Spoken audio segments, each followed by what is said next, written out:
করোনাভাইরাসের কারণে স্থগিত হওয়া সিলেট-৩ আসনের ভোট গ্রহণ ৪ সেপ্টেম্বর অনুষ্ঠিত হবে।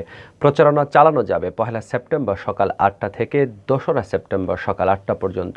সোমবার রাজধানীর আগারগাঁওয়ে নির্বাচন ভবনে ৮৪তম কমিশন বৈঠক শেষে এ কথা বলেন এসি সচিব মোহাম্মদ হুমায়ুন কবির খন্দকার। তিনি বলেন, ডিসেম্বরের মধ্যে নারায়ণগঞ্জ সিটি কর্পোরেশন, পৌরসভা, ইউনিয়ন পরিষদ, জেলা পরিষদ সহ অন্যান্য নির্বাচনের সিদ্ধান্ত নেওয়া হয়েছে। সেপ্টেম্বরের প্রথম সপ্তাহে কমিশন সভায় এ বিষয়ে আলোচনা হবে।